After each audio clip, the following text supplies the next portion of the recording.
The challenge echoed across Arlington's marble pathways like a slap. "Bet you can't even fight back, can you, boy?"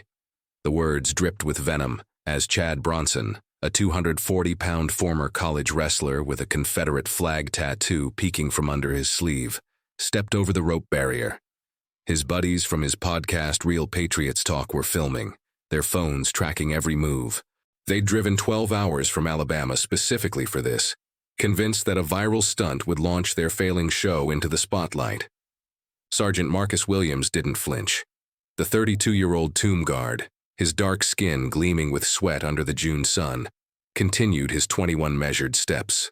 His M14 rifle rested perfectly on his shoulder. His white gloves were spotless. Every movement was poetry. Every breath was discipline.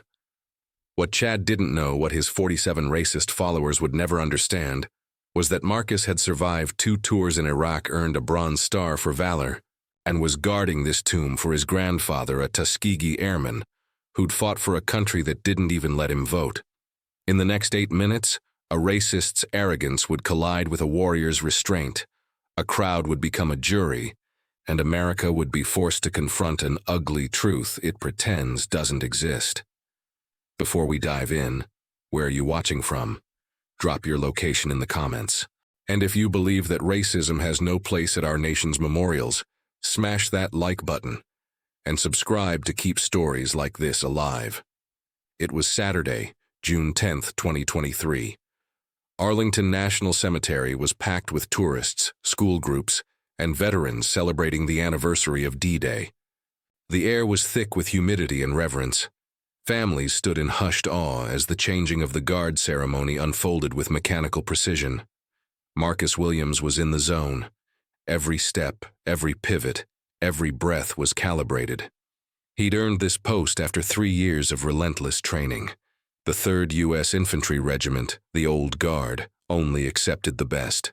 Marcus had memorized the history of every unknown soldier, practiced his march until his feet bled, and stood watch through blizzards and heat waves. For Marcus, this wasn't just duty. It was legacy. His grandfather, Lieutenant James Williams, had flown P-51 Mustangs with the Tuskegee Airmen, breaking barriers and dodging both enemy fire and American racism. James never got the recognition he deserved. He died in 1987, bitter and forgotten. Marcus wore his grandfather's dog tags under his uniform every single day. Near the back of the crowd stood Chad Bronson and his crew. Chad was 28, thick-necked, with a blonde buzz cut and a jaw that looked like it had been carved from entitlement. He wore a tight Under Armour shirt that showed off his physique, cargo shorts, and Oakley sunglasses.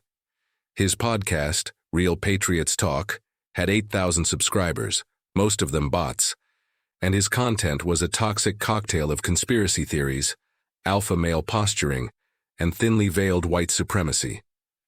"This is what I'm talking about," Chad said to his cameraman Brent, a skinny 25-year-old with a patchy beard and a MAGA hat. "They're putting DEI hires at the tomb now. Bet this guy only got the job because he checks a box." Brent snickered, adjusting his phone. "Dude, this is gonna be epic." Former wrestler exposes woke military.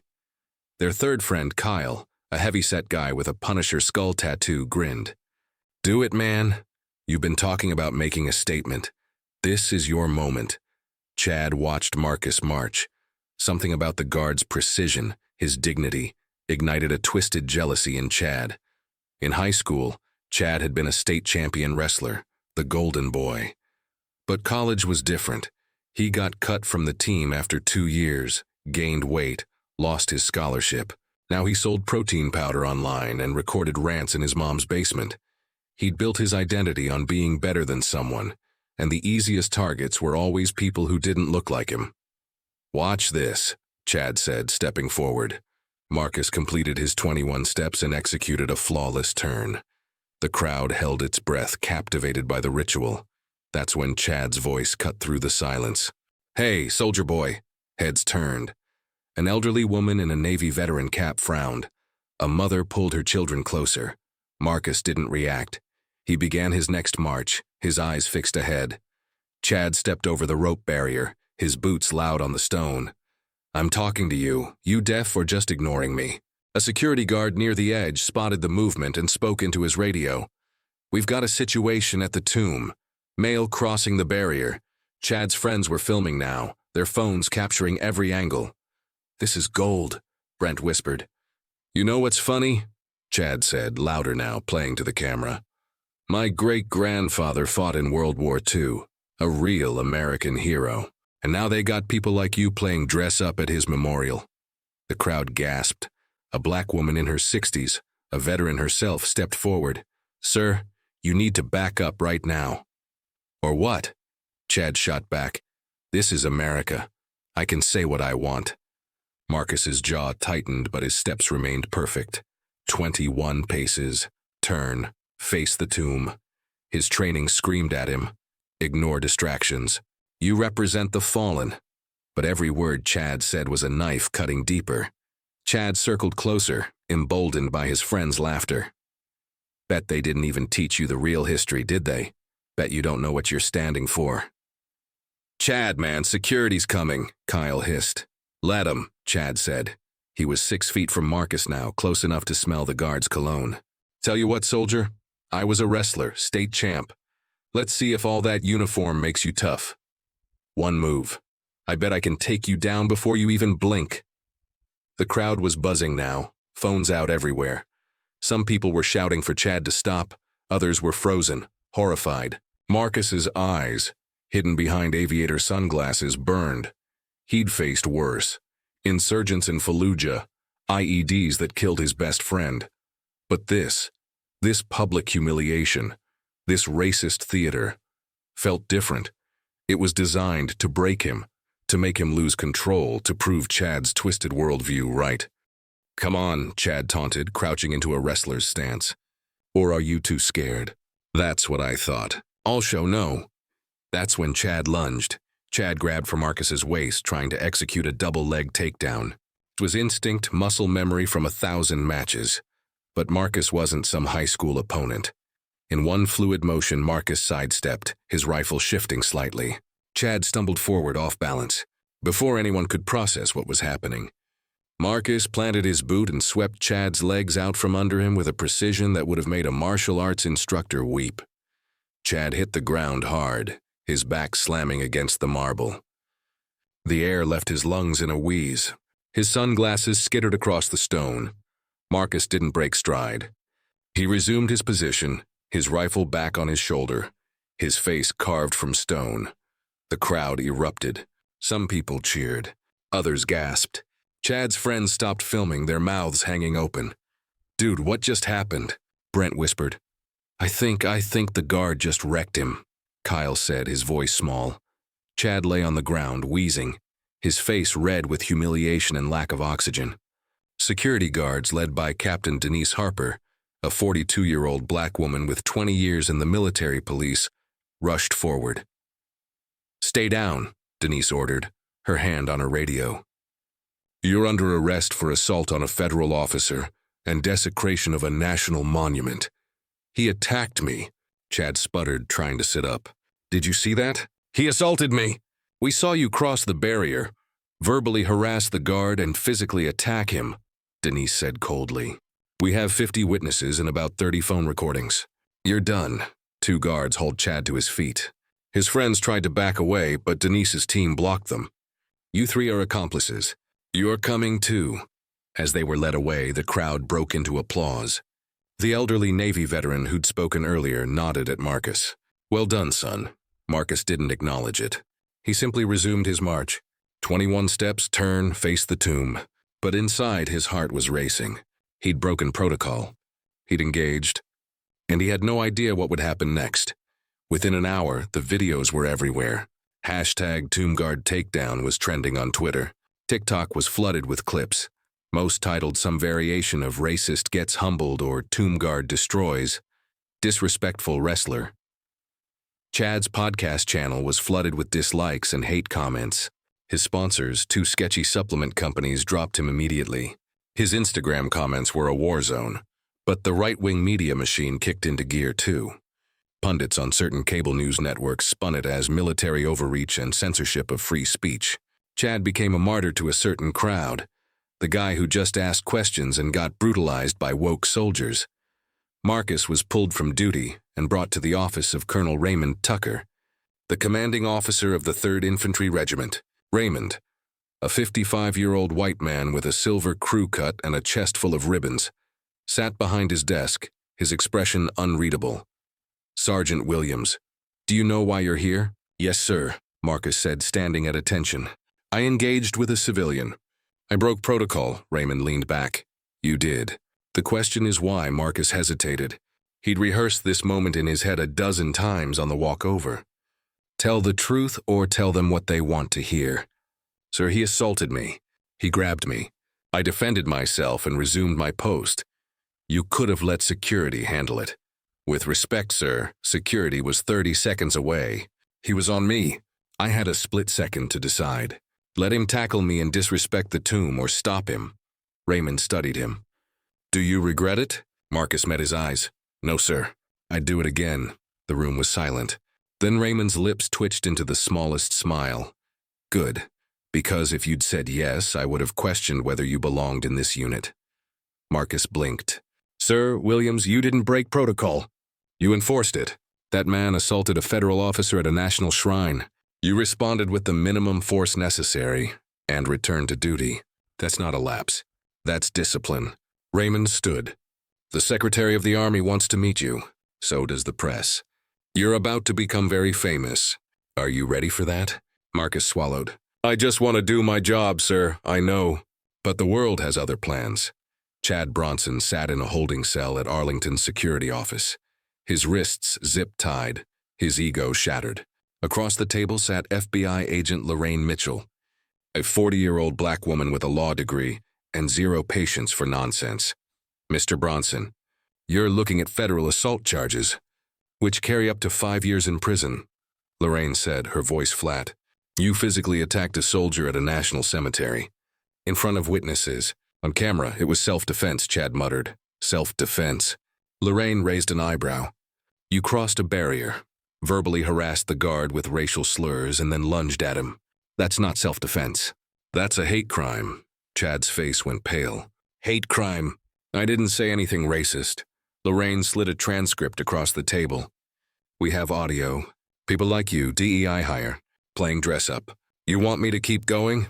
Chad stared at the paper. His hands started shaking. "I didn't mean—" "Yes, you did," Lorraine cut him off. "Drove 12 hours to provoke a black soldier at a memorial, hoping it would go viral. Congratulations. It did. But not the way you wanted." Chad's lawyer, a public defender named Greg, who looked exhausted, leaned in. "Agent Mitchell, what are we looking at here? Assault on a federal officer? Desecration of a national monument? And we're exploring hate crime enhancements. If convicted on all counts, he's looking at 8 to 10 years. Chad's eyes widened. 10 years for this? "For assault and hate speech at a national cemetery, yes," Lorraine said. "But here's the thing. The Army doesn't want this to drag out. Neither does the Justice Department.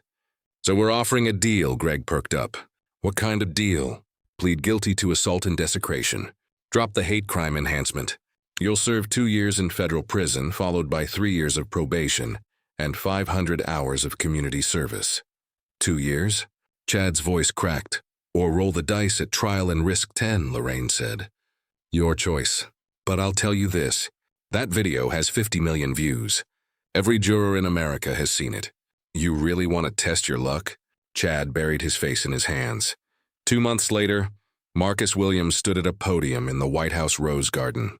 President Biden was presenting him with a commendation for exemplary service and restraint under extraordinary circumstances. Marcus wore his dress blues, his medals gleaming in the sun.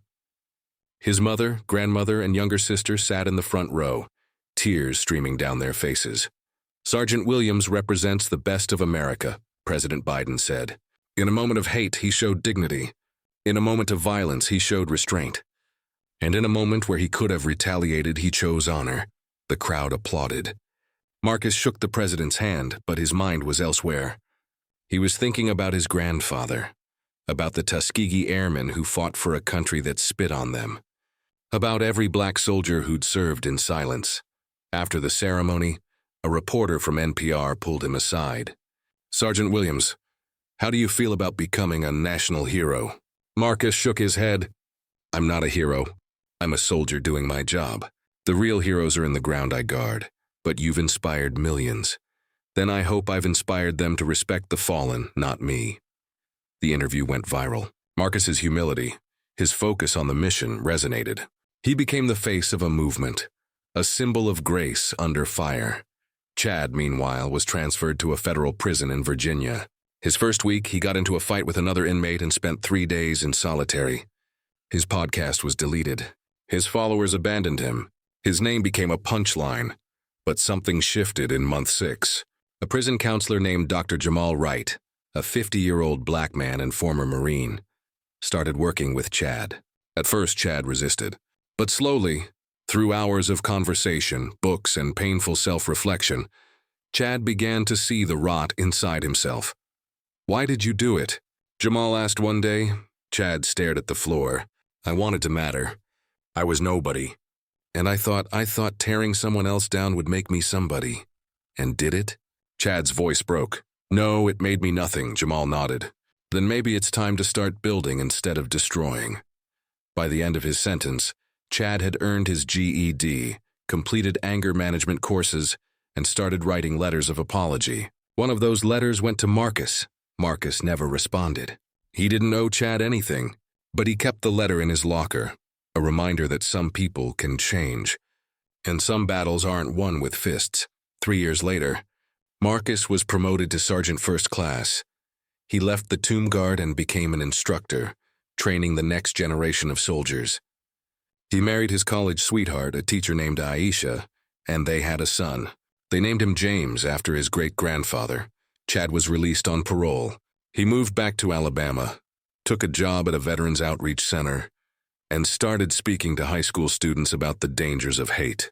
He'd never be famous. He'd never erase what he did, but he was trying. The video of Marcus's takedown still circulates. It's been viewed over 200 million times. For some, it's a meme. For others, it's a lesson. For Marcus, it's a memory he doesn't dwell on. He's moved forward, focused on his family, his soldiers, his purpose. But on quiet nights when he visits Arlington to pay his respects, he stands before the tomb of the unknown soldier and thinks about his grandfather, about every black soldier who fought for a country that didn't fight for them. And he knows that his 21 steps, his silence, his discipline, is how he fights back. Not with anger, not with hate, but with honor. If this story moved you, consider sending a super chat to help us bring more stories like this to light. And click the video on your screen to hear another story about courage, redemption, and the moments that define us. You won't want to miss it.